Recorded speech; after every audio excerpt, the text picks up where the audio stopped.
Et nous commençons tout de suite avec Investir responsable, le rendez-vous dédié à l'investissement durable ou à impact de Smart Patrimoine. Et en l'occurrence, nous avons le plaisir d'être en duplex avec François-Xavier Seur, président fondateur du cabinet Terrae Patrimoine. Bonjour François-Xavier Seur. Bonjour Nicolas Pagnès.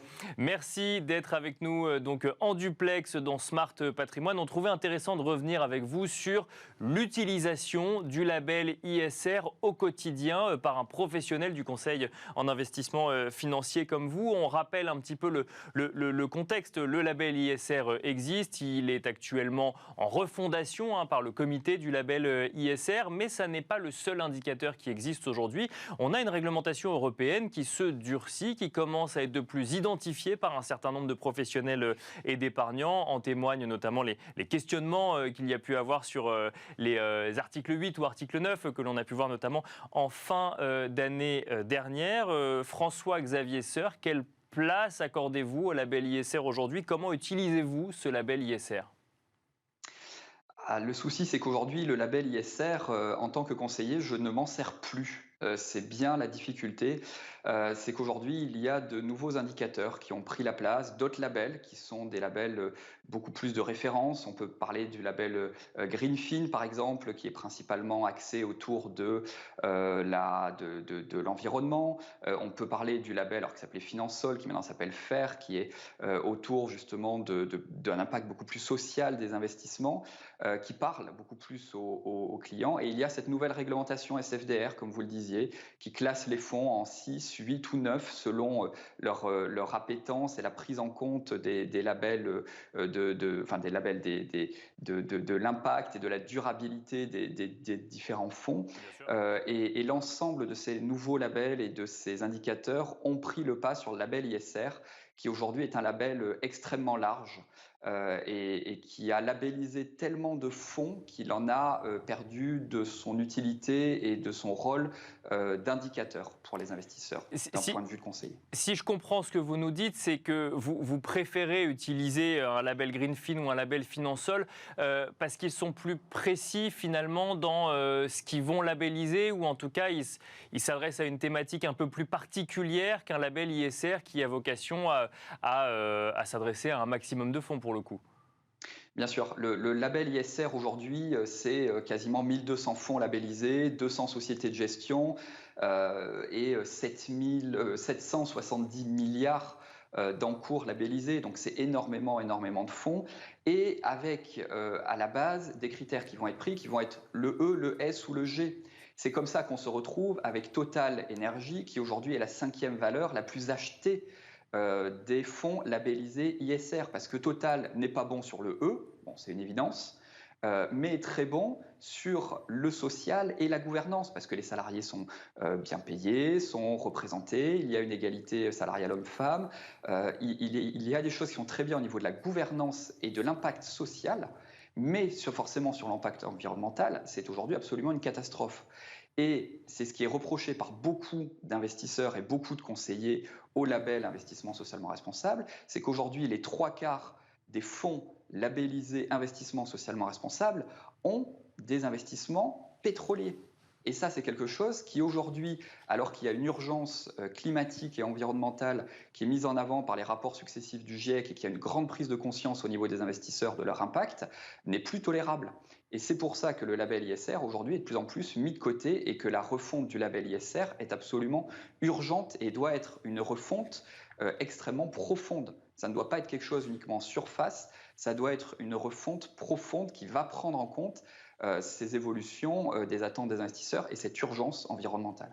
Alors on rappelle, François-Xavier Seur, que vous faites partie des acteurs de la finance responsable qui ont notamment remis en cause peut-être la direction que prend ce nouveau label ISR. On a fait plusieurs émissions sur le sujet pour ceux qui veulent s'y intéresser un peu plus précisément. Pour aller au-delà de ce que vous nous dites, est-ce que cela veut dire aujourd'hui que quand vous discutez avec des épargnants, une catégorisation ESG, donc qui prendrait les 3 critères en même temps ne correspond plus finalement à des épargnants qui connaissent précisément les valeurs sur lesquelles ils veulent investir. Quand je dis les valeurs, ou en tout cas les valeurs qu'ils ont eux et qui vont ensuite, de ce dont va découler ensuite une stratégie d'investissement. Est-ce que ça veut dire qu'aujourd'hui, vous avez des investisseurs qui sont plus axés sur le E, plus axés sur le S, plus axés sur le G et qui sont moins tolérants vis-à-vis des autres catégories? Alors, c'est pas forcément. Les 90% des clients qui viennent voir un conseiller en gestion de patrimoine et qui sont dans une démarche durable veulent de l'environnemental. Ils D'accord. veulent une mesure carbone de leurs investissements, ils veulent un impact par rapport au carbone, et ça, c'est quelque chose qui est aujourd'hui extrêmement réel. Quelqu'un qui va s'intéresser à la gouvernance des entreprises, à moins d'avoir un DRH face à soi, c'est quand même quelque chose qui est extrêmement rare. Par contre, l'aspect social peut revenir avec des questions d'égalité salariale entre hommes et femmes, avec des questions de représentativité des minorités et avec certains clients qui peuvent demander à prendre en compte notamment l'accès, par exemple, des plus précaires à des logements. Ça, ce sont des choses que l'on peut retranscrire au travers de certaines allocations, mais vraiment dans 90% des cas, les gens viennent pour des questions environnementales, pour des questions plus particulièrement de gaz à effet de serre, parce que c'est l'urgence du moment. C'est une urgence qui est de plus en plus dans la tête des investisseurs, surtout d'une génération qui aujourd'hui a entre 30 et 45 ans.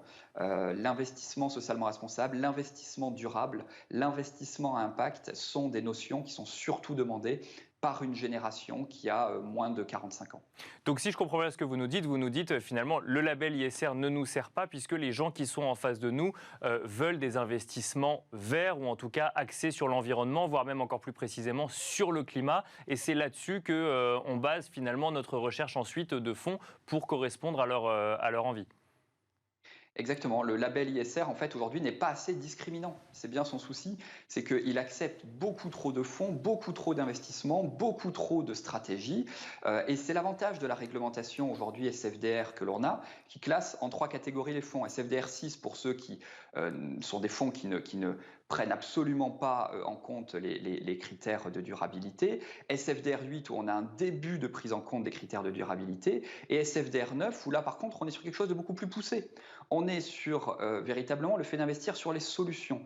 Et de plus en plus de clients, c'est ce qu'ils nous demandent. Ils demandent d'investir sur les solutions et non pas uniquement sur des critères qui commencent à prendre en compte le social et la gouvernance. Ils veulent investir et répondre à une problématique sociétale. Pour autant, François-Xavier Seur, on a vu en fin d'année 2022 un certain nombre d'articles 9 reclassés en article 8, justement par anticipation ou par crainte de voir une réglementation un petit peu plus précise sur le sujet. Est-ce que ça aussi, ça ne va pas alimenter finalement une réflexion autour de ce qui est réellement un investissement vert de ce qui ne l'est pas? Ça a été un coup de projecteur et un coup de pub absolument fabuleux pour SFDR. Parce que quand on voit des fonds, des sociétés de gestion comme AXA, qui avaient labellisé 50 fonds en SFDR 9 et les 50 fonds labellisés SFDR 9 qui ont été rétrogradés en SFDR 8, ça a été la plus belle pub que l'on pouvait faire à cette nouvelle réglementation SFDR. Et ça a mis un coup de projecteur fabuleux sur le souci qu'il y avait aujourd'hui avec ces questions d'éco-blanchiment que l'on peut avoir. Éco-blanchiment en français, greenwashing en anglais, c'est les 2 termes que l'on retrouve et qui sont reprochés par beaucoup d'investisseurs qui ont été encore épinglés la semaine dernière par une étude de UFC Que Choisir. C'est la meilleure des pubs que l'on pouvait faire à la réglementation SFDR et moi je ne peux que être extrêmement heureux de cette évolution qu'il y a pu y avoir au cours des derniers mois pour guider les investisseurs et éviter tous ces aléas de greenwashing que l'on peut avoir sur le marché et qui sont aujourd'hui encore extrêmement nombreux. Donc ce que vous nous dites, c'est que plutôt que d'entretenir le flou finalement avec des fonds article 9 reclassés en article 8, ça a mis un coup de projecteur sur cette réglementation et ça permet de comprendre un petit peu plus dans quoi investir aujourd'hui. C'est ce que vous constatez? Exactement. Moi, j'ai plutôt des clients qui, aujourd'hui, ont été rassurés de voir certains fonds qui étaient reclassés d'article 9 en article 8. Il faut voir que dans le même temps, il y a d'autres fonds de sociétés de gestion qui, exactement la même semaine où certains ont été déclassés d'article 9 en article 8, ont été classés d'article 8 à article 9. Donc dans l'autre sens, il faut voir que d'autres sociétés de gestion extrêmement sérieuses ont au contraire pris le temps de voir ce qu'allait donner la réglementation et se sont servis, on va dire, de cette réglementation pour tranquillement faire évoluer leurs fonds et qu'ils correspondent à cette réglementation. Et c'est la meilleure pub qu'ils pouvaient avoir. Pour revenir sur le label ISR, François-Xavier Seur, il y a quand même deux évolutions, ou en tout cas deux aspects qu'on peut prendre en compte quand on est épargnant, notamment cette double matérialité qui va être intégrée, qui va quand même dans le sens effectivement d'intégrer l'impact des entreprises vis-à-vis d'écosystèmes, vis-à-vis d'écosystèmes, et aussi cette idée d'accompagner la transition des entreprises. Alors ça, effectivement, c'est quelque chose qu'on voit beaucoup vis-à-vis de gérants de fonds ou d'entreprises un peu institutionnelles, vis-à-vis des épargnants, accompagner cette transition, c'est aussi quelque chose qui peut faire écho dans des stratégies patrimoniales ?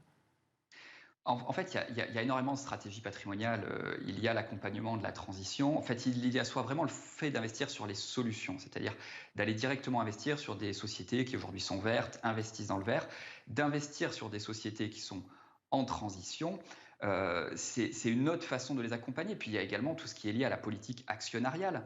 Aujourd'hui, vous avez des fonds qui ne sont pas labellisés, mais qui appartiennent à des sociétés de gestion, qui vont aller voter par contre aux assemblées générales pour essayer de faire changer les choses. Parce que lorsqu'on est propriétaire d'une action, qu'on soit un particulier ou un fonds d'investissement, on a deux droits. On a le droit de voter aux assemblées générales et on a le droit de percevoir un dividende. Le fait de voter aux assemblées générales, c'est quelque chose qui ne doit pas être oublié. Et c'est finalement là aujourd'hui que l'on a la politique actionnariale qui permet d'accompagner les sociétés en transition. Ça en fait partie. Ensuite, il faut faire extrêmement attention à la qualité de l'information, puisque lorsqu'on va chercher les critères ESG, lorsqu'on va sur des questions de double matérialité, d'accompagnement de la transition, il faut avoir une qualité au niveau de l'information pour réaliser une sélection des investissements qui soit à la hauteur de l'attente des investisseurs. Sinon, il y aura nécessairement des déceptions derrière et ça va être une des batailles des années à venir, l'accès à l'information, le tri de ces informations, et c'est quelque chose qui coûte énormément aujourd'hui à mettre en place dans les sociétés de gestion. Merci beaucoup François-Xavier Seur de nous avoir accompagnés dans Smart Patrimoine en duplex. Je rappelle que vous êtes président fondateur du cabinet Terra et Patrimoine. Merci beaucoup. Avec plaisir. Et quant à nous, on se retrouve tout de suite dans Enjeu Patrimoine.